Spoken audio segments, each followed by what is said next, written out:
Welcome guys, welcome to जय defence warrior. मैं हूं आपका अपना साथी अक्षित और आज हम बात करेंगे हिस्ट्री के बारे में।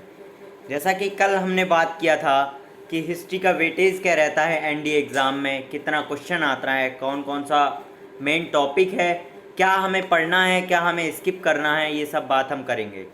लेकिन एक चीज़ आती है कि अगर हम हिस्ट्री पढ़ रहे हैं तो उसके अकॉर्डिंग जो हमारा क्वेश्चन बनेगा वो किस टाइप का बनेगा, ये बहुत ही ज़्यादा लोगों का सवाल रहता है। जैसे अभी जो करंट अफेयर्स चल रहा है, यूक्रेन वॉर चल रहा है, तो उस पर करंट अफेयर्स बिल्कुल बनेगा, इसके लिए आप चिंता नहीं कीजिए। और जैसा कि मैंने आपको कल बताया था कि मैं डेली आपकी रेगुलर क्लासेस लूँगा जय डिफेंस वॉरियर यूट्यूब चैनल पर। तो चलिएगा हम शुरू करते हैं आज का टॉपिक।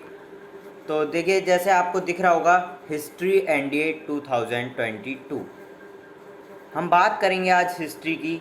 और देखिए, इसको आपको भूलना नहीं है, एनडीए नेशनल डिफेंस एकेडमी, आपको यहाँ तक जाना है, you have to go there, this is your aim. और देखिए, सर्विस बिफोर सेल्फ, ये हमारा मोटो है। तो मेरे को लगता है कि शायद ये फुल स्क्रीन की वजह से दिख नहीं पा रहा है, तो मैं अपना कैमरा ऑफ कर रहा हूँ। और मुझे उम्मीद है कि आप लोग क्लास का आनंद लेंगे, क्लास को पढ़ेंगे प्रॉपरली, एक नोट्स बनाएंगे अपने, और एनडीए सेकेंड 2020 को फोड़ कर आएंगे, 4 सितंबर को फोड़ कर आएंगे। तो चलिएगा, चलता हूँ, मैं कैमरा ऑफ कर रहा हूँ और चलेंगे हम हिस्ट्री के बारे में।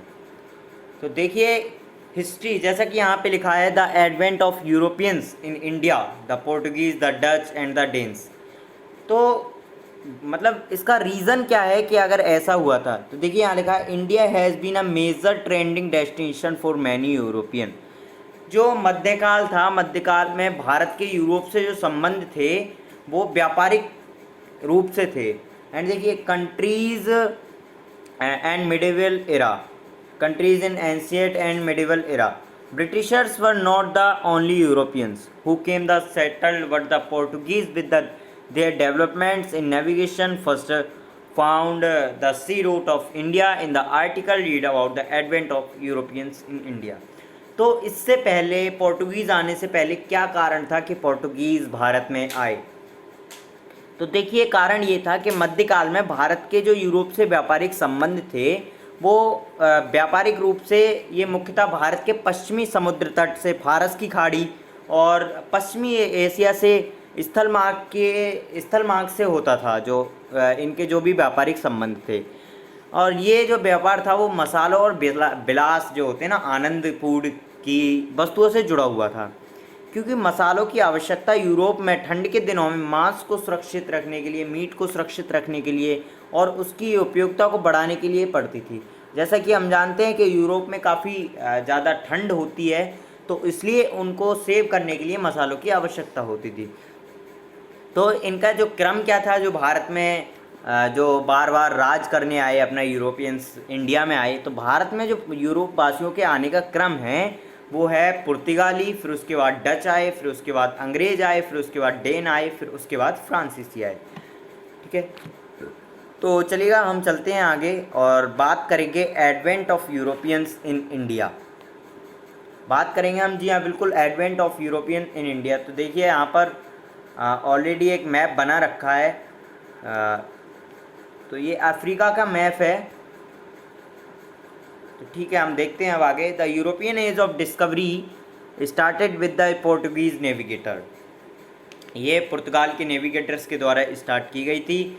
Where Prince Henry navigator start a maritime school in Portugal, जो प्रिंस हेनरी थे उन्होंने पुर्तगाल में एक समुद्री विद्यालय खोला था ताकि वो साइंटिफिक डिस्कवरी एंड टेक्निकल का शिक्षा दे पाएँ अपने पुर्तगाल वासियों के लिए, पुर्तगालियों के लिए। And develop most advance ship, और उन्होंने वहाँ पर बहुत ही ज़्यादा मोस्ट एडवांस टेक्नोलॉजी के शिप, जहाज़ों का निर्माण किया, जिनमें कैरावल, कैरक एंड गैलन तीनों शामिल थे। अब आगे चलते, when the first time in history marine time navigation was possible, और ये एक पहली बार था कि नेविगेशन पॉसिबल हो चुका। अब बात करते हैं कि the Portuguese empire led to the Portuguese kingdom to discover the map most of the globe and find sea routes as far as east and west, such as the remarkable to find the sea route of India by the Cape of Good Hope here. सो उन्होंने पहले ही कह दिया कि अब हमें व्यापार करना है समुद्र के रास्ते से, क्योंकि अगर हम और पश्चिमी एशिया या स्थल मार्ग से व्यापार करते हैं तो हमारा टैक्स कटता है। तो उन्होंने कहा अब हमें समुद्र के रास्ते से व्यापार करना चाहिए। तो we are giving a brief account on the arrival of European of India. तो देखिएगा ये हमारा यूरोप है। रुकिए थोड़ा मैं आपको डिटेल में बता देता हूँ। थोड़ा पेन का कलर चेंज कर लिया जाए। देखिए ये हमारा यूरोप है। अब यहाँ से हमारे भाई साहब 1498 में वास्को डी गामा चले। चलने के बाद वो केप ऑफ गुड होप पहुँचे। केप ऑफ गुड होप पहुँचने के बाद उनको लगा कि शायद यही भारत है, लेकिन उनका दिल नहीं माना। तो यहाँ पर उनको मिले एक चाचा। उन्होंने कहा चाचा हमें भारत जाना है। चाचा ने कहा पहले हमको कुछ खिलाओ तब हम आपको जाने देंगे। उन्होंने कहा ठीक है। उन्होंने चाचा को तंबाकू खिलाई। अब इससे क्या साबित होता है कि इंडिया में जो तंबाकू जो स्टार्ट की थी वो भी पुर्तगालियों ने ही की थी। तो उन्हें तंबाकू खिलाई। अब उन्होंने कह दिया बेटा बिल्कुल सीधे निकल जाओ, बिल्कुल सीधे निकल जाओ, तुम इंडिया पहुंच जाओगे। वास्को डी गामा के समझ में आ गया और वो चल दिए। अब वो चले, फिर हम यहाँ देखते हैं arrival of Portuguese in India. जब वो भारत में आए तो क्या सीन था भारत का, क्या हुआ क्या नहीं हुआ। तो देखिए Vasco da Gama arrived at Calicut, an important sea port located in south west India on May 20, 1498 8 King Jamorin. The local rule received him and bestowed on her certain privileges. After staying in India for a period of 3 months, Vasco da Gama returned with a rich cargo which he sold in the European market, and the exorbitant price 60 times the cost of his voyage.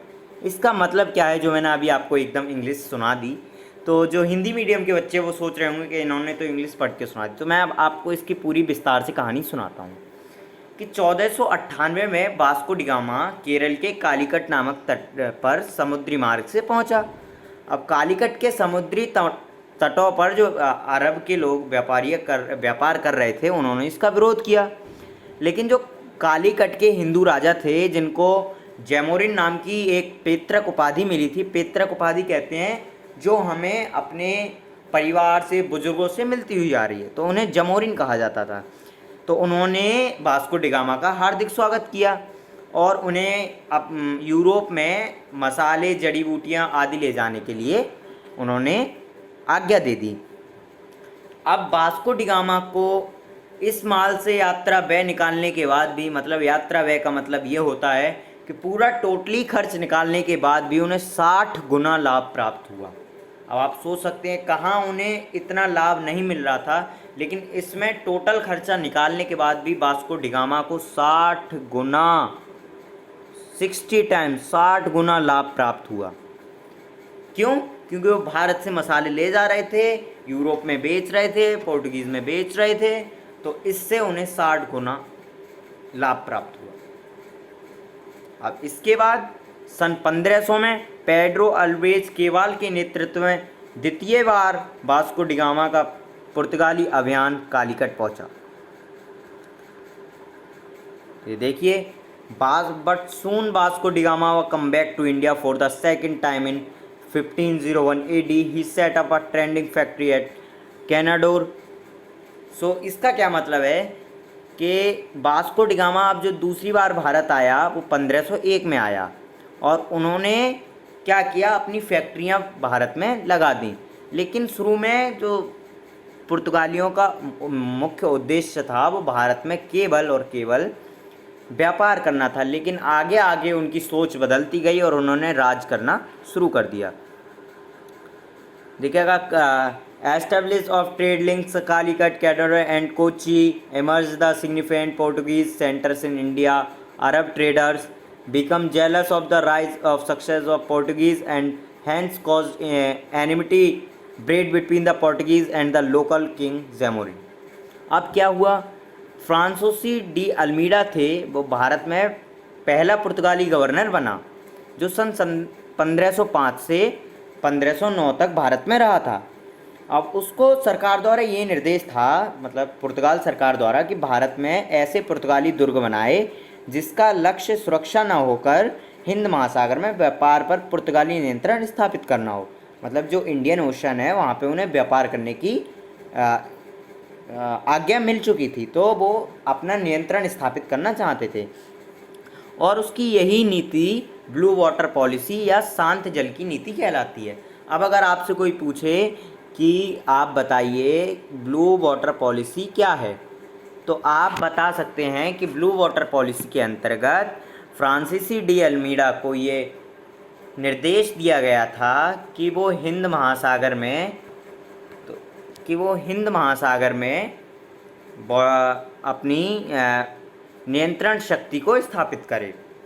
अब उसके बाद 1505 में Almeida ने जो था वो Turkey में, गुजरात में मिस्र की संयुक्त सेना को पराजित कर दिया और द्वीप पर अधिकार कर लिया। और उसके जब द्वीप पर अधिकार हो गया तो आपको भी पता है, द्वीप पर अधिकार होने के बाद पुर्तगाली जो थे वो हिंद महासागर में सबसे ज़्यादा शक्तिशाली हो गए। अब उसके बाद क्या होता है, नीचे चलते हैं।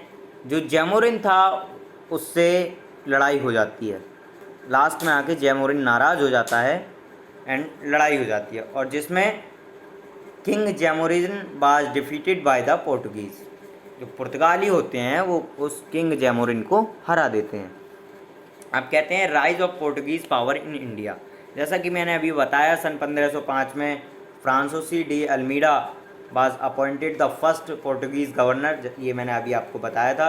His policy being centric of the controlling of Indian Ocean was known as blue water policy. ये मैंने अभी आपको बता दिया था। जो ब्लू वाटर पॉलिसी है वो क्या है कि फ्रांसिसी डी अल्मीडा को ये आदेश दिया गया था कि हिंद महासागर में उसको व्यापार के लिए अपने नियंत्रण स्थापित करने हैं, और यही नीति ब्लू वाटर पॉलिसी कहलाती है। अब और क्या हुआ इसमें, सन 1509 में फिर ये जैसा कि ये लिखा है ये Alfonso de Albuquerque who replaced Almeida as the governor in 1509 AD and captured Goa from the Sultan of Bijapur in 1510 AD।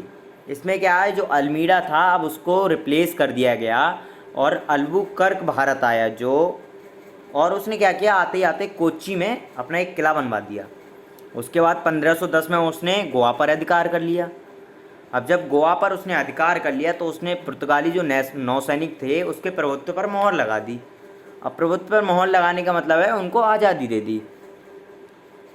अब और मेन चीज़ क्या थी, and is considered the real founder of Portuguese power in India. और जो Albuquerque था उसको भारत में पुर्तगाल को स्थापित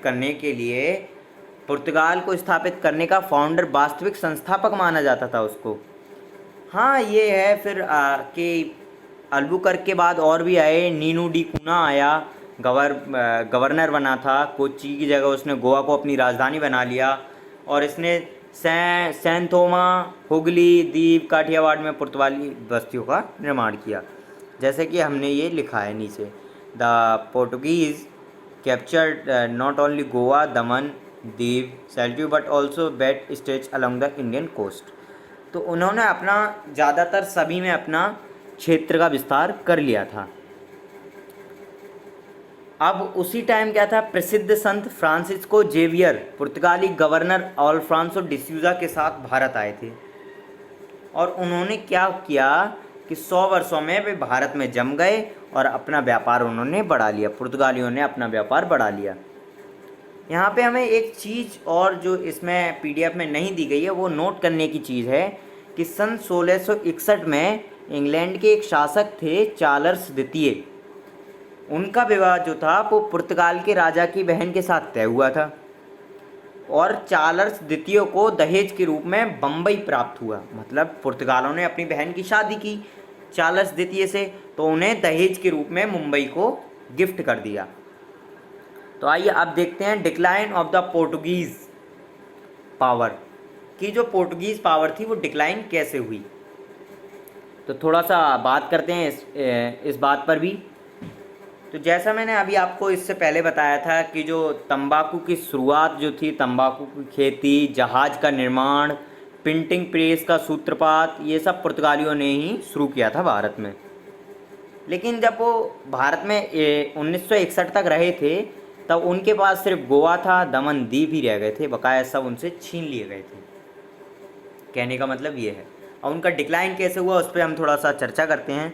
the Portuguese rise in Indian had a short life as the new rival trending communities from Europe post a big challenge to them struggle among various rival trending blocks started in which Portuguese had to give a more powerful and enterprising competition, gradually rendering them an atrophied entity।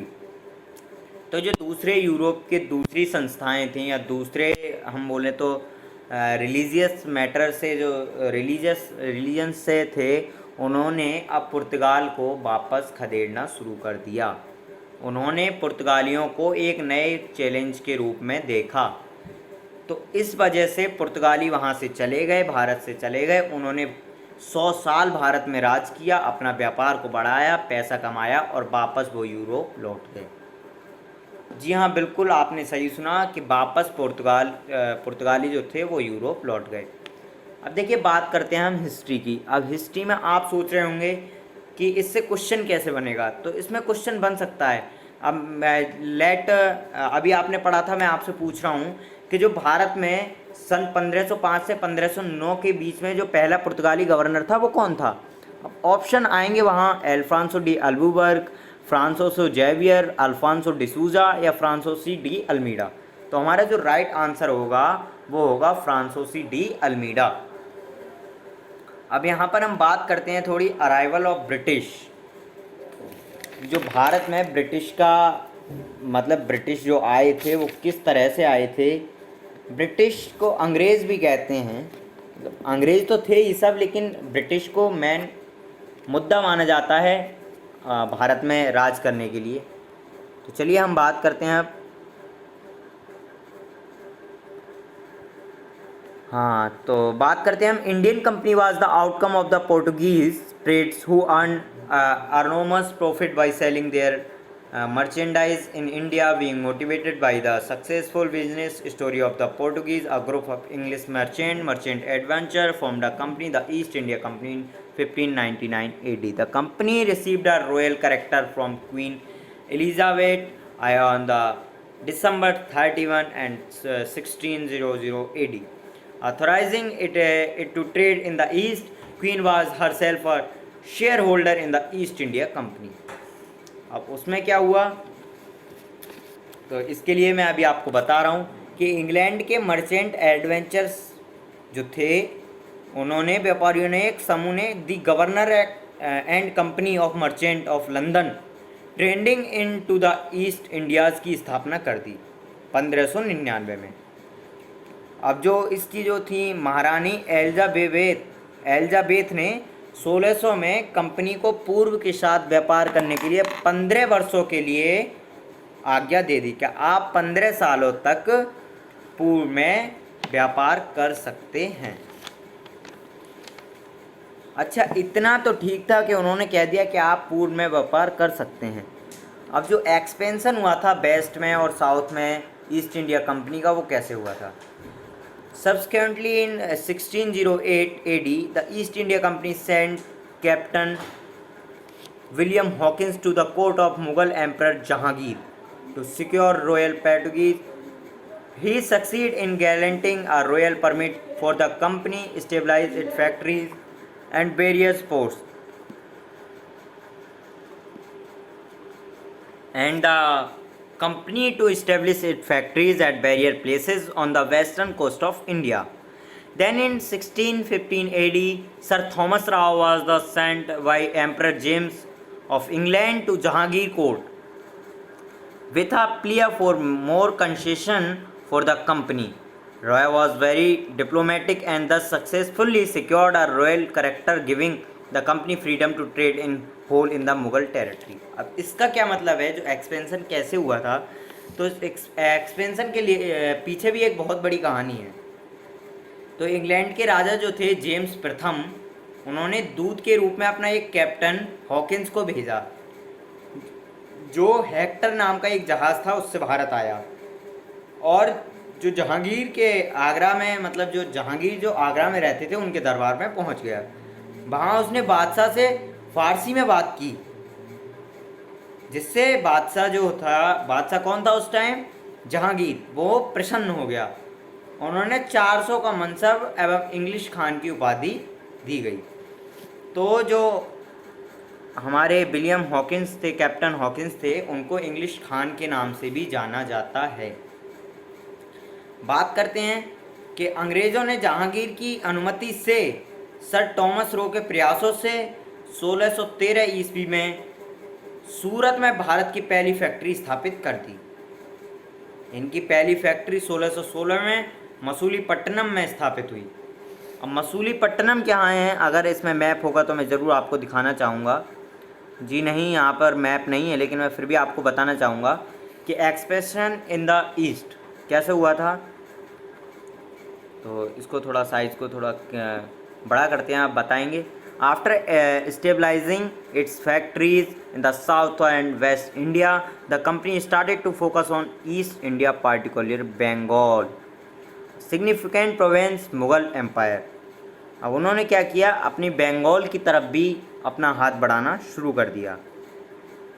The governor of Bengal Shujauddaula in 1651 AD allowed the English company to carry out its trade activities in Bengal।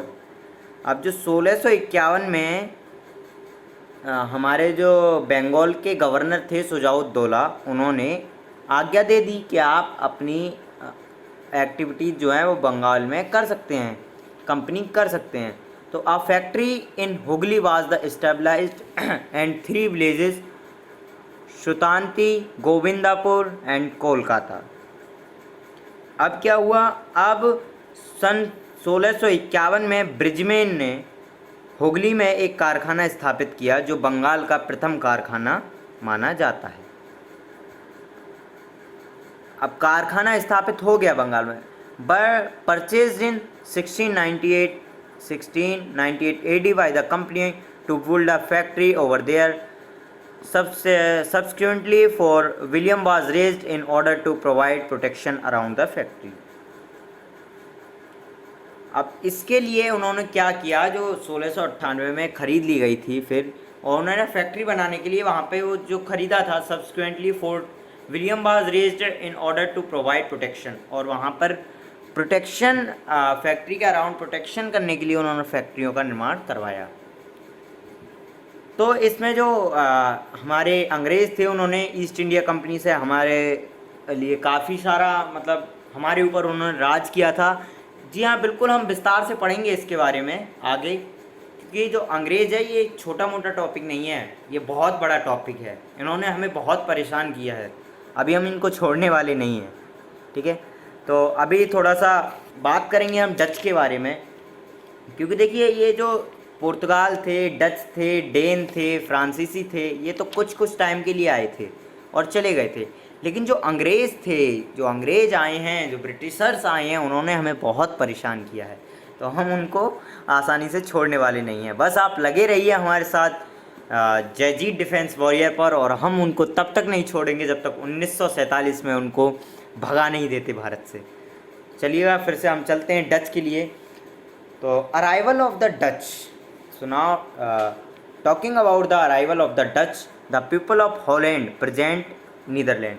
मतलब जो Holland के लोग थे, अब तो लेकिन वो Netherlands में आता है, आर कॉल्ड द डच। कहने का मतलब है जो हॉलैंड में लोग रहते हैं या अब नीदरलैंड में जो लोग रहते हैं उनको हम डच कहते हैं। Next to the Portuguese, the Dutch set their feet in India. जैसा कि मैंने आपको बता दिया था पहले ही कि उनका क्रम क्या रहा था। पुर्तगाल आए थे, फिर डच आए थे, फिर अंग्रेज़ आए थे, फिर डेन आए थे, फिर फ्रांसीसी आए थे, ये उनका क्रम था। तो अब डच, पुर्तगाल के जाने के बाद डच आ गए हैं। तो historically the Dutch have been expert in sea trade. अगर हम इतिहास के रूप में देखें तो जो डच थे वो समुद्री ट्रेड करने में बहुत ही माहिर थे। In 1602 the United East India company and the Netherland was formed at and given permission by the Dutch government to trade in the East Indies including India। तो अब उनको डच को आज्ञा मिल चुकी थी कि आप इंडिया में भी व्यापार कर सकते हैं, ट्रेड कर सकते हैं। नीदरलैंड ने फॉर्म किया था ये और अब उनको परमिशन मिल चुकी थी। व्यापारिक कंपनी की बात करें तो जब एम्स्टर्डम के व्यापारियों ने भारत के साथ व्यापार करने के लिए एक व्यापारिक कंपनी की स्थापना की थी, उसके बाद उनको सन 1602 में United East India company of the Netherlands जो अस्तित्व में आई थी उनके तरफ से उसको व्यापार करने की आज्ञा दे दी गई थी। और आगे चलते हैं राइज ऑफ द डच, कि डच का जो था वो उदय कैसे हुआ। तो देखिए, the Dutch founded their first factory in Masulipatnam in Andhra Pradesh in 1605। 1605 में पहली फैक्ट्री मसुल्लीपट्टनम में स्थापित की गई डच के द्वारा। And subsequently they also establish trading centres in various part of India. और उन्होंने अन्य जगह पर अपने जो कहते हैं ना शाखाएं या ब्रांचेस भी ओपन कर ली। अब कहाँ कहाँ की, उन्होंने पुलिकट में अपनी ब्रांच स्थापित की, चिंसुरा में स्थापित की, बालासोर में स्थापित की, नागपट्टनम में स्थापित की, कोच्चि में भी, सूरत में भी, कारिकल में भी और कासिम बाजार में उन्होंने अपनी ब्रांचें स्थापित कर ली। अब बात करते हैं कि 1616 एडी और 1627 के बीच में इन्होंने ये पूरे बंगाल में भी अच्छे तरह से डच स्टेबलाइज हो चुके थे। And they also took the Portuguese fort on the Malabar coast in 1671 AD. और उन्होंने मालाबार तट पर अपने पोर्टुगीज के जो पोर्ट्स थे उनको भी अपना लिया था। जो पुर्तगालों ने जो अपने महल बनाए थे उन पर भी कब्जा कर लिया था। The Dutch gradually become a potent force capturing Nagapattinam, Madras from the Portuguese, thereby stabilizing their foothold the South India economic terms. They earned huge profit through business monopolizing in black pepper and spices. The major India commodities traded by the Dutch were cotton, indigo, silk, rice and opium। कहने का मतलब है जो पुर्तगाल अपना छोड़ के गए थे वो सब अब डच ने अपना चुके थे, डच सब ले लिया था। और उन्होंने 1658 में लंका पर भी अपना अधिकार कायम कर लिया था। उन्होंने भारतीय जो कपड़े थे उनको जो निर्यात का मतलब एक्सपोर्ट करने पर ज़्यादा महत्व दिया, क्योंकि ये कपड़े कोरोमंडल तट, बंगाल और गुजरात से निर्यात किए जाते थे और इनका इंग्लैंड में चल के वस्त्रोद्योग का महत्वपूर्ण केंद्र बन गया इनके वस्त्रों का ले जाना। तो सन 1759 में 1759 में अंग्रेज़ों ने डचों का बेदरा बंगाल के युद्ध में हराकर उनकी गतिविधियां समाप्त कर दी। ये तो आगे की बात है कि उन्होंने कैसे हराया, लेकिन हम बात करेंगे कि उन्होंने जब डच ने पोर्टुगीज़ को पूरा अपना लिया, पूरा उन्होंने पोर्टुगीज़ की सब संपत्ति हड़प कर ली। तो अब जो मेजर इंडियन कॉमोडिटी ट्रेड जो थी वो डच के द्वारा क्या है, कॉटन का वो ट्रांसपोर्ट करते थे, इंडिगो यानी कि नील का ट्रांसपोर्ट करते थे, सिल्क का करते थे, राइस चावल का करते थे, ओपियम का ट्रांसपोर्ट करते थे। जी हाँ, बिल्कुल चलते हैं डच कॉन्जिएशन। The Dutch during their stay in India they tried their hands on the minting of coinage as their trade flourished. They established mints and Kochi, Mosalipattam, Nagapattam, Pondicherry and Polycut. Even more gold pagoda with an image of Lord Vashuketa was issued the Pulicat mint, and the coins issued by the Dutch very all noticed the local currency। जैसे मैंने अभी आपको बताया था कि उन्होंने अपनी अन्य फैक्ट्रियां पुलिकट में, चिंसुरा में, बालासोर में, नागपट्टनम में, कोच्चि में, सूरत में, कारिकल में, कासिम बाज़ार में स्थापित कर ली थी अपनी लोकल फैक्ट्रियाँ। अब करते हैं decline of the Dutch power, कि जो डच थे उनका डिक्लाइन कैसे हुआ। जैसा मैंने अभी आपको बताया था, Dutch presence on the Indian subcontinent lasted the from 1605 AD to 1825. The rise of the British power in the eastern trade posed serious challenge to the commercial interest of the Dutch, leading to bloody warfare between them, in which Britishers were the clear winners, owning the huge resource at their disposal, and the brutal killings of some English trades by the Dutch in Amboya in 1623 further aggressive the situation. The Britishers one after one another captured Dutch strongholds. अब क्या हुआ, जब इन्होंने इतना राज कर लिया, इतना पैसा कमा लिया, तो अब अंग्रेज आते हैं और इन्होंने बेदरा बंगाल के युद्ध में उनको हराकर उनकी सारी गतिविधियां समाप्त कर देते हैं और यहीं पर डच का अंत हो जाता है। तो दोस्तों, आज मैंने आपके लिए पढ़ाया पुर्तगाल का कैसे आगमन हुआ, पुर्तगाली कैसे आए, अंग्रेज़ के बारे में भी मैंने आपको थोड़ा बहुत बताया था। अब डच पावर के बारे में मैंने आपको बता दिया कि डच ने क्या किया क्या नहीं किया। और जी हाँ, बिल्कुल, अब हम कल की क्लास में पढ़ेंगे कि फ्रांसीसी कैसे आए, फ्रांस का डेन कैसे आए, डेन का फ्रांस का उद्देश्य क्या था। जी हाँ, बिल्कुल, हम अगली क्लास में ये डिस्कस करेंगे। और मैं आपको फिर से एक बार बता देना चाहता हूँ, याद दिला दूँ मैं आपको कि आपका जो एम है वो ये रहा, NDA नेशनल डिफेंस एकेडमी। तो अपने एम से भटके ना, किसी के कहने में आकर अपने एम को ना छोड़ें, ये हमारी जिद है।